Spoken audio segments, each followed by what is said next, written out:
Good evening, everyone. A warm welcome to all of you. Yet another session of market updates and a topic that would be educating all of our investors, our clients. We strongly believe that education is a very key or very important thing for your investments to grow and for you to get into that real role of an investor.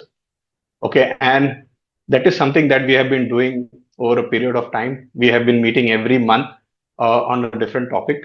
And today we are going to talk about the topic that is probably one of the most spoken topic today, or most discussed, or most topic that creates a lot of curiosity today.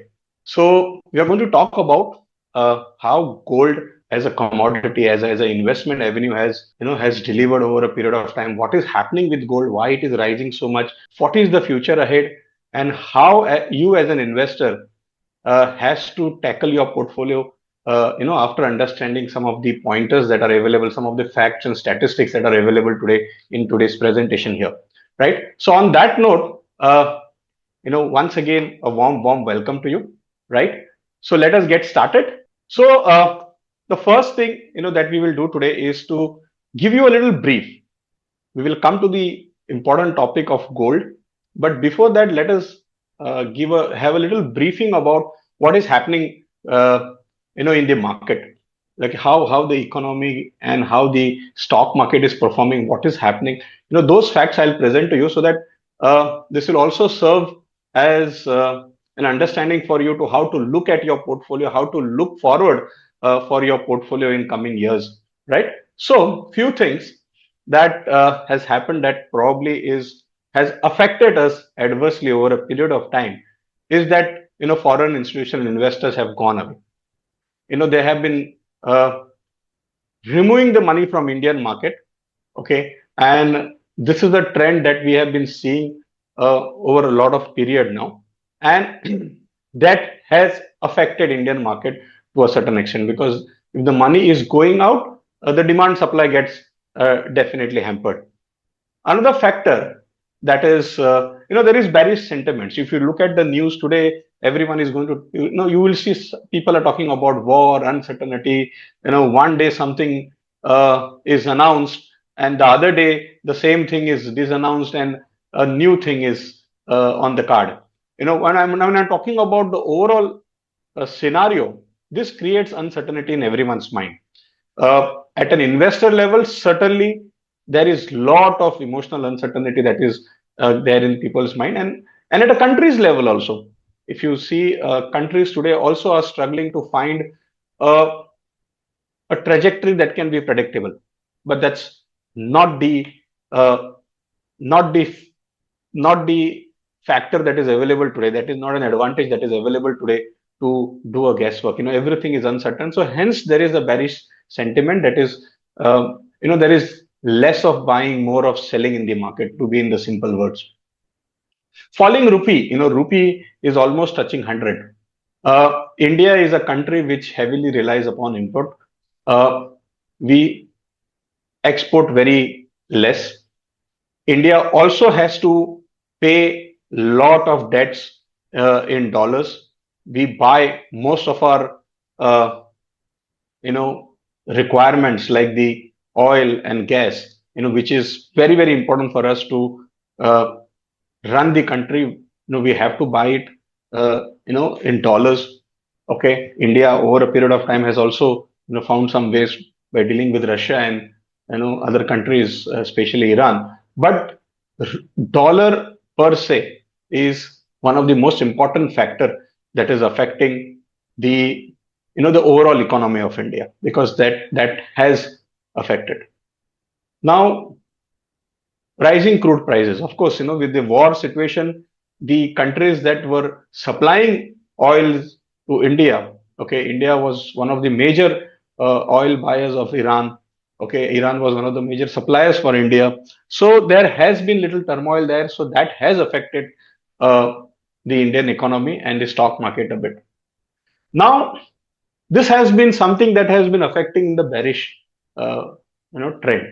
But there are some positives now, and there are many positives that has held our market very strong. It has not collapsed to an extent it should have been. We are still the stock exchange over a period of time is still in positive. We are still giving positive returns, not as per the expectation, but not a negative return. One of the thing that we need to look at is the money coming in the market, right? See, let me give you a perspective here. Now, when I say FII's outflow, the foreign institutional investors going out, they removed somewhere around 3 to 4 thousand crores in a month. In the same month, around 31,000 crore SIPs were poured in the market. I mean, that is also a very big factor of stabilizing Indian economy. Now, there are very strong projections for our GDP. Okay, the recent report suggested that India is going to grow at 7.4% projected. It was earlier around 6.7, but it is revised to 7.4%, and this is a very, very good sign. Okay, and in 2024, 2025 also, when other economies were struggling, India was growing at around 6.5%, which is a strong point for Indian markets to attract investors. The capacity utilization figures of manufacturing, was around 75%. 75% of our production capacity available in India is being utilized today. So, which is a very, very good sign, right? I mean, this shows that the production is on, and production is only on when there is a demand, when you have the market, and when there are some factors for positive business growth there. Also, if you look at it, one more factor that I would like to tell you, in 2025 there were around 1.7 lakh crores IPOs raised. And in 2026 we are expected to raise around 2.5 lakh crore, and this is going to be largest ever in the history. So if people are top companies, these are research packed, they understand everything, and if they are making their debut in the stock market, they are certainly sure that it will be giving results as per their expectation, and all the expectations are positive only. So when I say this, look at the numbers. Okay, the numbers suggest that there is a bearish trend, but there is a bullish trend also in the market, and this gives a very strong indicator that markets are going to do well. Okay, other factors, of course, we should talk about the EU, European Union, India deal today. They call it the mother of all deal. Okay, it's going to have an effect in the next 6 to 8 months, but markets always show you the mirror for your future. Like if the deal is cracked, you will see the impact in the market immediately. There has been efforts to improve relationships with China, which will help us in lot of supply chain issues, and that is going to help us a lot. Russia-Ukraine war ending, we have been saying that it will end, but there seems to be some positive aspects that are there, right?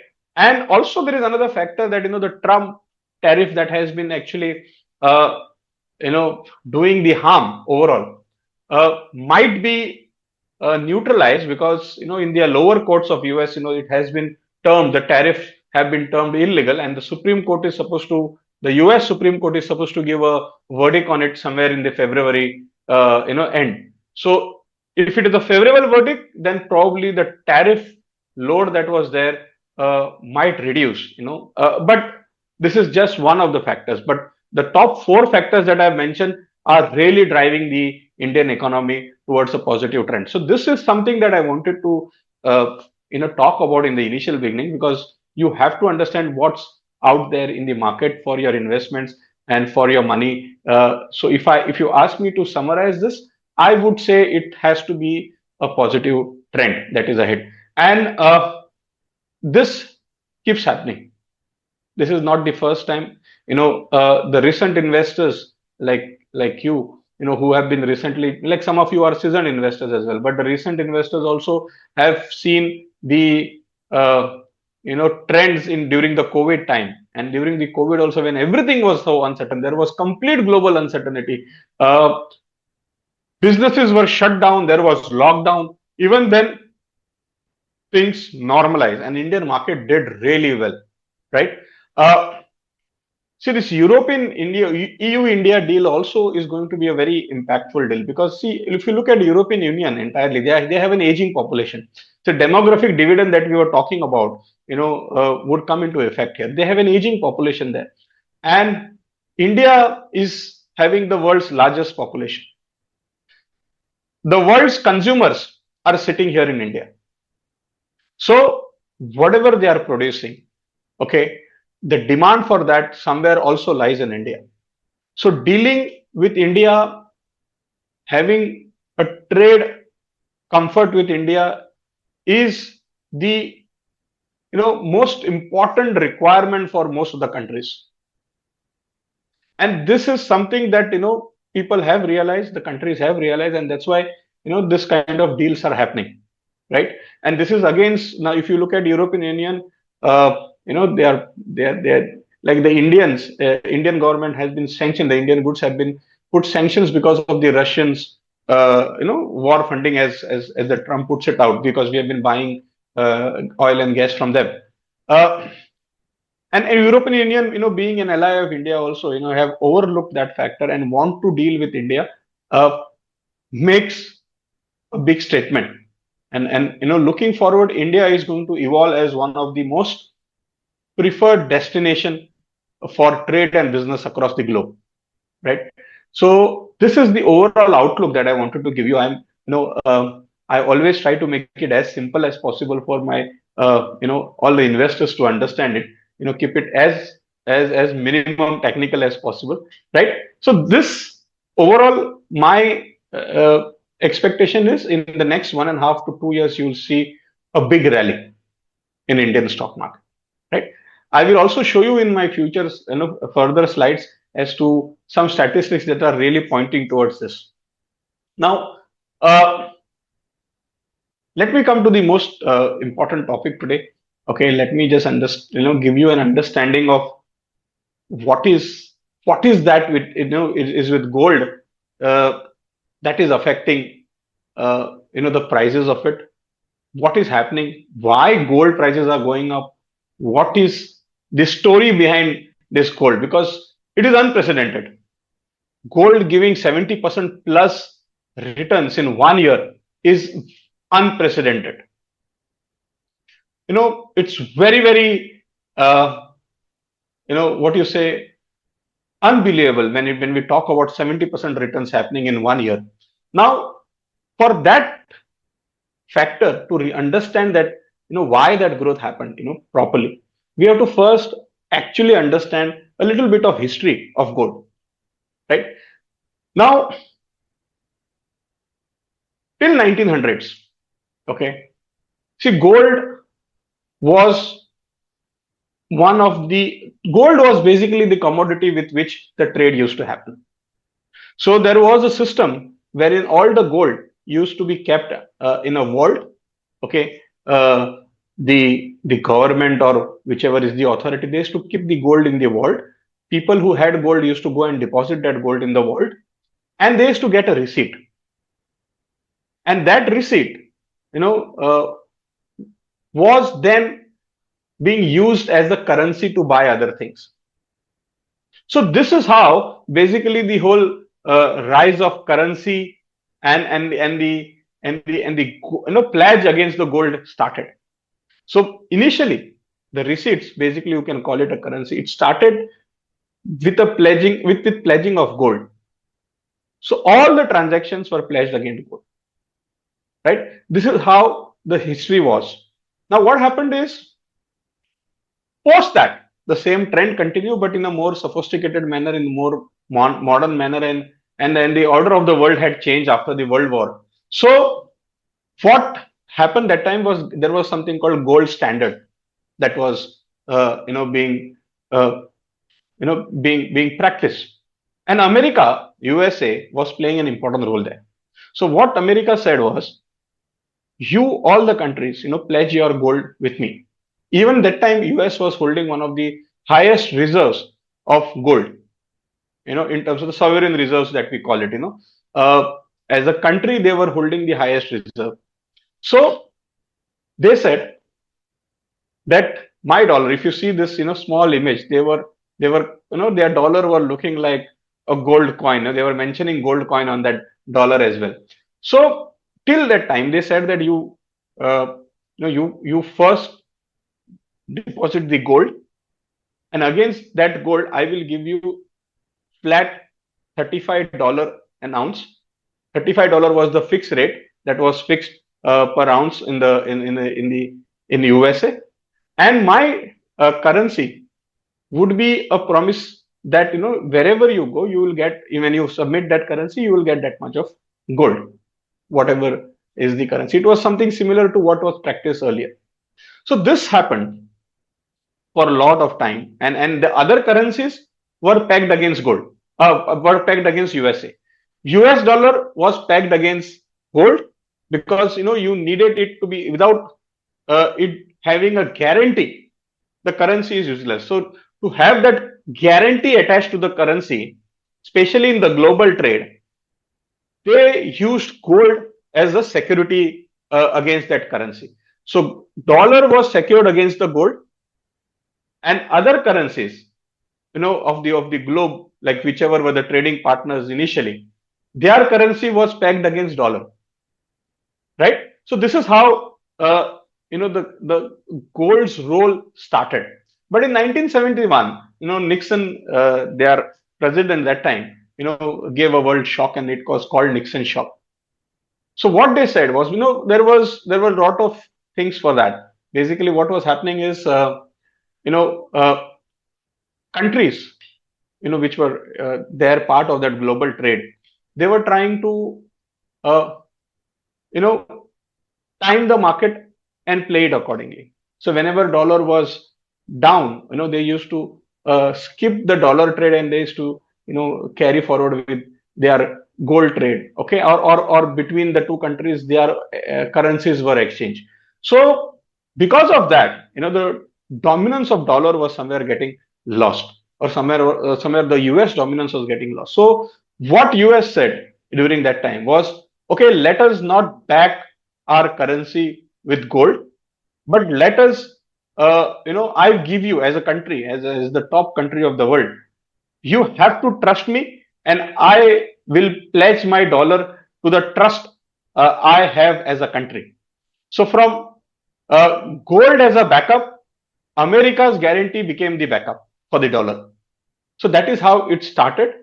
And so if you see in the series of the entire history, gold's relevance was already established.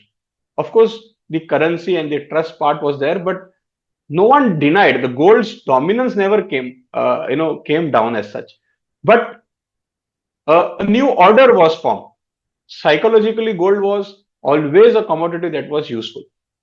So if you understand from this, what I'm trying to tell you is, see, the currencies are always backed by gold. Gold is something that is secured, that is long lasting, more liquid, and globally traded. These are the factors that are attached with gold. So gold always becomes one of the very important commodity as far as global trade is concerned. So this was the history. I'm going to relate this entire history with what is happening today, but I thought I'll give you this introduction to things. So when I look at it, what happened from 1974, after the 1971, when the overall trade, when the dollar was pegged against the trust part of it, or the sovereign guarantee of the USA, and not against the gold. Every time there were crisis in the global market, or crisis in US, the gold prices went up. So these are the signs that whenever there are crises, because today one more factor I will tell you, 50% plus 54% of trade that happens between all the country, dollar is used for that trade. So if at all I want to trade with another country, it is by default an important thing for me to have US dollar to exchange, to buy a particular commodity, and that country or the other country has to buy something from me, they also have to have US dollar to buy those things from me. So import export, the exchange currency is dollar. At least 54% of the world trade happens there, happens through it, right? So dollar has a strong dominance. But when the dollar starts becoming weak or the global order gets disturbed, that time people by default go back to gold, because in absence of dollars being there, people can still trade with each other by exchanging gold, and this option is always available for people. So if you look at it, what happened in 1974, 77% hike. So in 1974 it was 77% hike, and if you look at it in 2026, 78% hike in 1 year. This is what the trend has been. This is one of the highest, except in 1980s when Soviet Afghan war was there. Okay, that time it went to 146%. I've just highlighted some of the important incidents over the history where gold has risen, unexpectedly high, right from the oil crisis to Iranian revolution, and that war that happened. Okay, or the sanctions had started that time for Iran, right? Again, continuing the Soviet Afghan war, Iraq war. See, China's rising demand was also there, which affected in 2004. Okay, so China always plays their own game. China doesn't want to align, especially with the US. It is quite evident in so many situations, right? 2008, the global financial crisis happened. Okay, again, debt crisis in Greece and Italy also affected. That time, the gold grew by 28%. Okay, US credit rating was downgraded in 2011, right? That time also, the effect was seen on the, because global trade. If at all the dollar gets affected, of course, people will look for a backup, right? COVID was one of the situation where you saw, but COVID, we saw very less movement, 18%. Quite obvious, because that time the problem was not of global trade. There was no trading that was happening, or trading had not stopped, dollar had come down. Irrespective of that, nothing would have actually affected that time, as far as, because everything was under lockdown, because it was a pandemic, right? But still, people started hoarding gold, or people started buying gold. Okay, now if you look at it till 2026, what happened? Now the uncertainties have started. From 2022, 2023 onwards, the uncertain times have started, and there has been a long period of these uncertainties.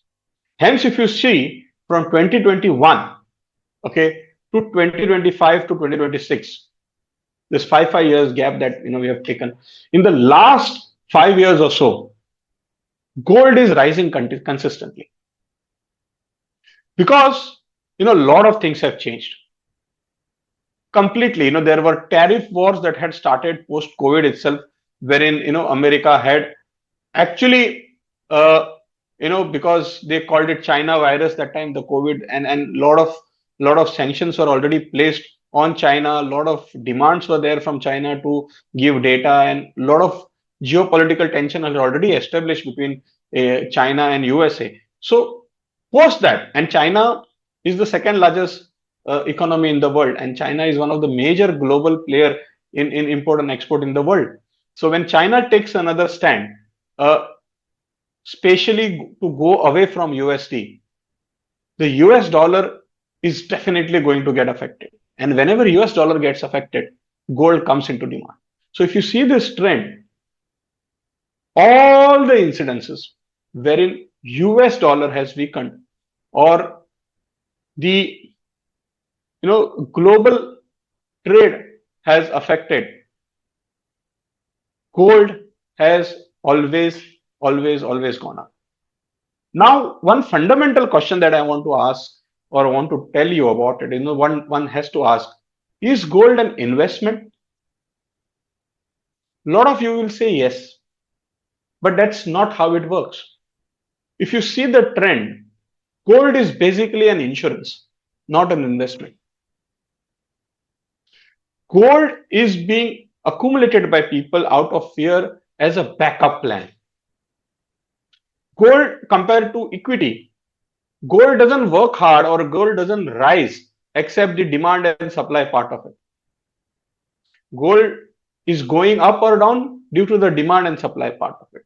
But when you look at equities, when you invest into companies, companies are working hard to grow your money. So there is a constant growth that can happen when you are investing into equities or any businesses. There is no business transaction that gold is associated with, except the demand supply part. Okay, it is classic with any commodity. So gold basically is an insurance, per se, and not an investment. So if you see there is a demand for gold, it is due to a strong reason that something is wrong with the world. When something is wrong with the global order, gold always goes up. So gold is looked by people across, investors across, and countries across as a backup plan. We need to be clear on this, right? So my idea behind I telling you, showing you this chain of event is to tell you that gold has direct correlation with instability, and when there is instability, gold goes up. So gold per se, you should term it as more as an insurance, as a backup plan rather than an investment. So now I'll just give you some factors that are very important for us to understand what has happened. Okay, these are some of the things. I gave you a statistics here, right? Okay, but I will give you some very relevant factors that are affecting today.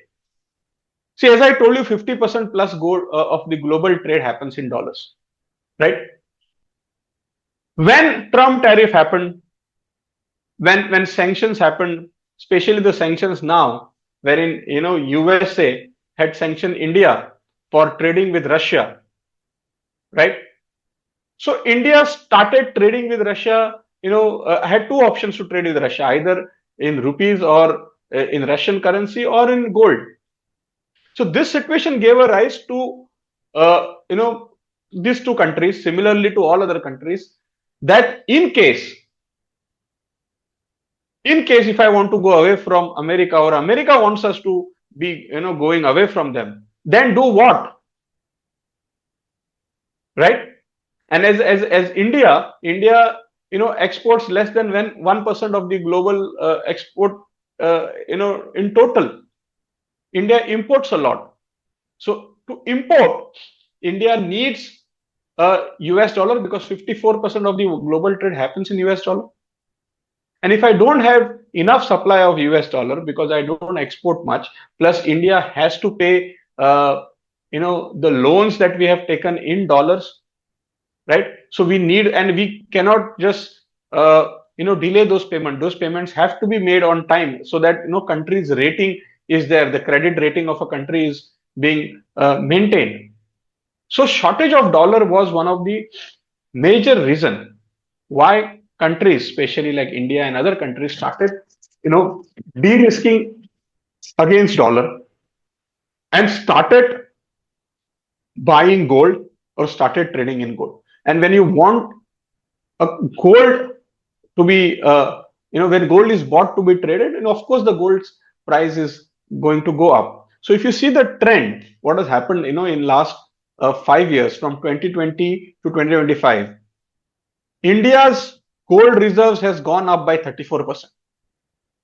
Usually it was never a trend. India used to not, suddenly increase the gold reserves. But in last 5 years, India started building upon its gold reserves. So today, India's gold reserves is somewhere around 880 tons. This is what India's gold reserve has been. China has been, also doing it. Poland, of course, the European turmoil there, Poland is a neighboring country of, Russia. So there was a dire need for them also to, buy gold, because, they were the first one to be getting affected during the war scenario. So if you look at it, this is the trend that has been seen, and this is one of the strong reasons why gold started being in demand. Apart from that, the regular demand for gold in India was always there. Plus, India's rupee started falling against dollar, right? So all these factors led to high demand in gold, right? And this is something that happened over a period of time. Now, if you go to see, as on 26, countries' gold reserves stood like this.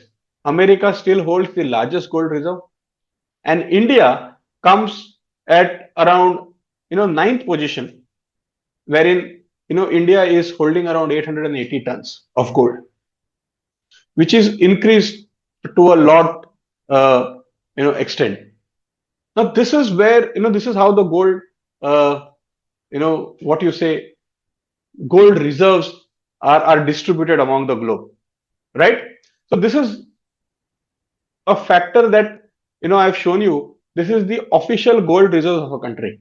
But one factor that we need to understand, this is from the future point of view. I showed you the statistics that has that has driven the gold prices to go up. But when I'm talking about gold and the global crisis, one thing that probably is a very positive thing for us to you know uh, think about as India, okay, is that overall India's household holds around 34,600 tons of gold. Now you just imagine India holds only 880 trillions of gold reserve as a country, but Indian household holds 34,600 tons of gold, and hence the demand for gold among Indians, is something that we can always analyze that it is always high. So irrespective of the countries are buying gold because there is an economic reason for it, but Indians always buy gold more out of emotions, more out of traditions, more out of the cultural compulsions that we have.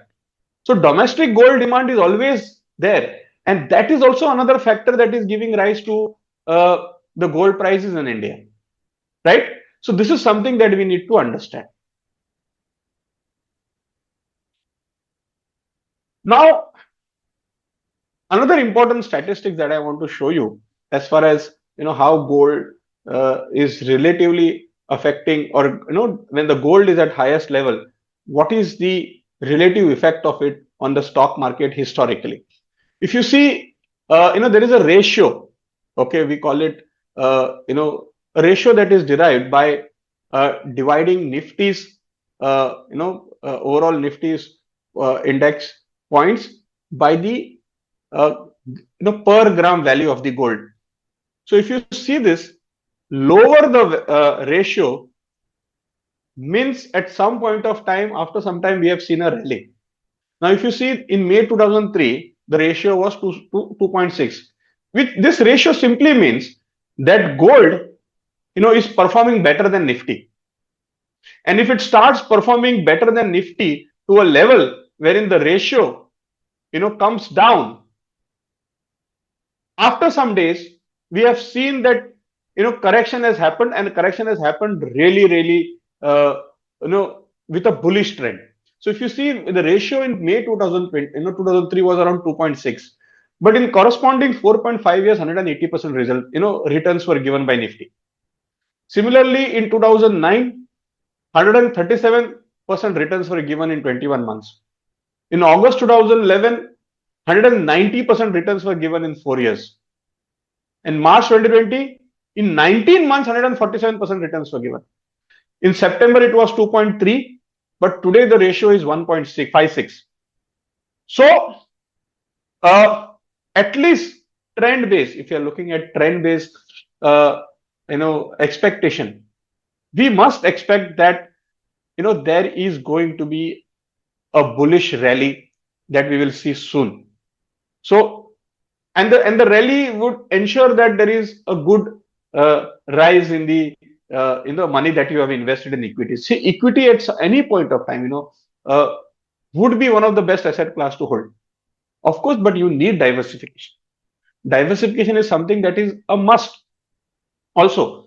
But already, if you are holding equity, you should be looking at this trend positively, and waiting for that rally to happen. Of course, most of our investors, we always have we have done a mix of portfolio for all our investors, wherein SIP book of yours is always strong. Most of our portfolio, investors have lump sum investments, and also SIPs running simultaneously, and these SIPs are averaging their price in terms of their overall lump sum portfolio is concerned. So that strategy is already in place. So your per unit cost also in last few years, few months or so has been coming down. Okay, and that effect, that averaging effect, is going to be a very, very important factor for you to get a very good growth in coming times. I wanted to show you this. This is a statistical trend that I have shown you, but overall, when I spoke about the other factors that are going to be quite positively affecting our market, we must keep those in mind, right? So what should be the gold portfolio, in looking, see, now looking at this particular trend, overall, if you ask me, once the rally in equity happens, is gold going to be losing its charm again? I don't think so. Gold will still be in demand. Gold will still be in demand. And looking at the uncertain times, the way the global politics is shaping up, okay, believe me, having at least 10% gold in your portfolio is always good. This is overall, irrespective of whether there is a turmoil or no, but 10% gold portfolio is always there. Very now Indian markets, Indian government has also tokenized gold, and there are gold ETFs that are there available for you. Some of you are already having those investments with us, right? But overall, also, the figures that I've just told, that shown you that 34,600 tons of gold is there with the household. Each one, every Indian has some or some amount of gold with them. So overall, if you look at it, your portfolio, gold is there. Okay, but investing actively in non-emotional gold also is important, because see, gold, one thing that we need to understand. See, gold in jewelry is not an investment, right? Because it is an emotional asset. The gold jewelry that you have made, for your spouse, for your kids, that is an emotional asset. That is not your investment. Okay, and as I've already told, gold always is being used as a backup plan, as an insurance. In worst case scenario, that gold we use, right? So that again, and considering that, it is more of an emotional asset. But when it comes to gold in bullions that you buy, okay, gold blocks, gold biscuits, that gold you can call as an investment, right? Overall, I strongly believe that everyone should have at least 10%, okay, of their overall investment portfolio in gold, not the emotional gold, the investment gold, especially in gold coins, gold biscuits, gold blocks, right? But in this scenario, till 2030, uh, I feel you should hold at least 15 to 20% of your portfolio into gold. This is completely coming from the facts that even if there are compromises, there would be spark again, because all the countries, there are some powerful countries which want to change the global order, right? Uh, and China is going to play a very, very, what do you say, uh, important role in either stabilizing or destabilizing the world, right? And because of that, Trump's administration is just 1 year old, and he has another 3 years to go minimum. So till 2030, I feel there would be turmoil. There would be as far as the aspirations of US is concerned, they are not going to be curtailed, at least for next 4 or 5 years. Okay, till there is change in regime, and there is a new philosophy there. Having said that, 15 to 20% of your holding, keeping in gold investments, would be a good suggestion, right? Uh, Also, irrespective of the gold demand getting subsidized, I strongly feel that gold will give you 8 to 9% of stable returns. So even if the backup, gold is not being purchased as a backup and the demand for gold, subsides, gold will still give you that return of 8 to 9% because in this scenario, it was proven that many times when there is unstable uh, economic things, especially with the dollar concerns, gold has evolved as a commodity that gets globally accepted for trade. So countries are going to buy gold, hold gold, right? And gold is a limited commodity. It is not something that that has infinite supply. So demand for gold will definitely be there, right? So uh, there is instability. Some of the factors like the China economy and the BRICS common currency move that is being also there. It's going to be a little unstable for next few years or so, couple of years at least. So gold will be in demand. But at a local level, Indian economy is there to poise. As I told you, uh, I just give you an example of European Union. They have an aging population, and the world's consumer is sitting in India. So as far as Indian economy is concerned, as far as your portfolio vis-a-vis gold is concerned in equity and mutual fund, uh, there is a very positive trend that we will see ahead. That's something that we need to look at. Overall, when you have an SIP running, I don't feel there is a worry. SIP is a long-term investment, and also it averages the price, in this downturn market, right? And when the positive trends shows, you will see that the returns are more than expectation, right? So this is basically the session. I wanted to give you a little perspective as to what are the major reasons why gold is being in demand. Gold is getting uh, you know getting the highlight that we are seeing it today, and what relation it has with the Indian economy, what it has what in store as far as future is concerned.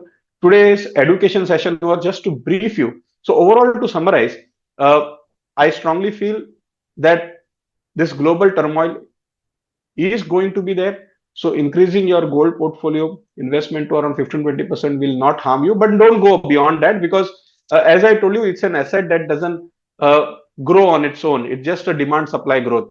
Because as an equity investment, if you're investing into businesses, the business will grow. Business turnover grows, business manufacturing grows, the goods are produced more, sold more, profit is increasing. So there is growth associated with equity. So having said that, 15 to 20% is idle till 2030. Minimum 10% has to be held into gold. Okay.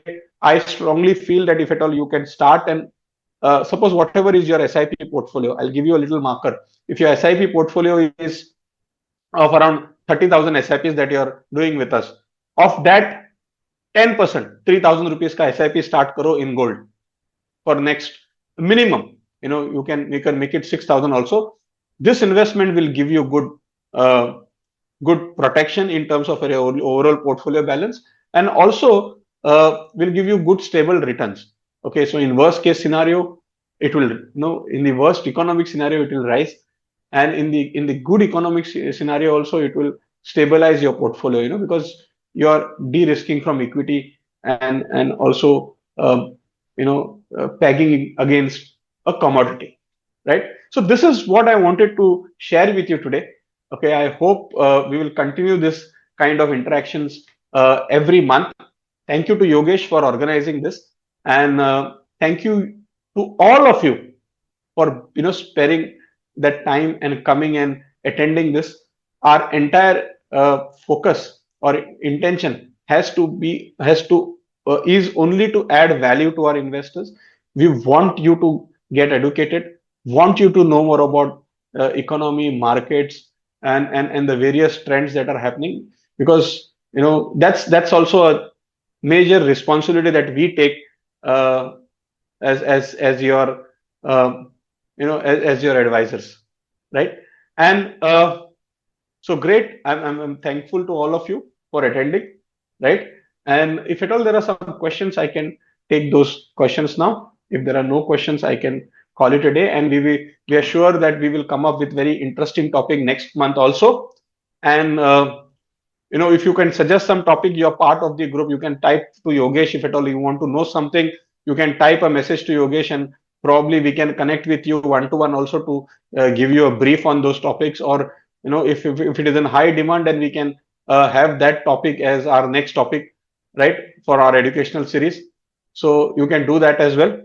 Okay, you can chat with Yogesh, or you can chat with Sushant or Preetham as well, right? So thank you so much. If at all you have any questions, you can type in the chat box. Sandeep sir has asked a question. Is this correct time to invest into gold or wait for some time? There is, see, as I told you, gold is not an investment. Gold is a backup. So gold investment you have to look at as balancing your portfolio, investment that will balance your portfolio.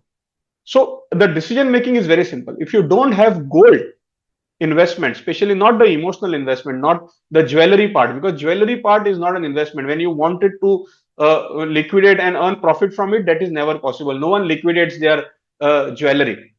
Okay, that only in the crisis situation. So it's not an investment. So overall, to balance your portfolio, you need gold. And if at all in your portfolio there is no gold, investments right now, then you must have it. Don't look at it right time or wrong time. It is situation that matters. If your portfolio has it, fantastic, minimum 10%. If it does not have, then you need to balance your portfolio with at least 10% of gold investment. Because looking at the trend, looking at how the past trend has been, looking at how uh, the overall global economy is going to be in uncertain times. The trade, the way the trades are getting impacted, the tariffs, the sanctions, the wars. Having gold is a situational demand. There is no timing for it. As I told you, gold is something that is backup plan. So it's more of an insurance to have it in your portfolio. I hope I've answered the question. Thank you, sir. If there are more questions, you can ask me. And as I told you, if at all you are, you have some other questions also on other topics, we will be happy to connect with you. You can message to Sushant, Yogesh, or Preetham, or me also, right? So thank you so much. If at all you want to revisit this entire presentation, we will be sharing the recording also tomorrow or day after tomorrow to with all of you, right? You can share it with your friends, your family members, because we are doing this educational series with a single objective of uh, investors, people basically getting educated or knowing you know knowing about the investment part. Because as a country, when we are growing and going ahead towards the $5 trillion economy, we need to have uh, citizens who are well aware of finances, investments, global trends, economic factors, and so on, right? So we have taken that as a vision of us. And so I would request all of you to share that recording also with others. Yes. Thank you very much. Thank you. Thank you.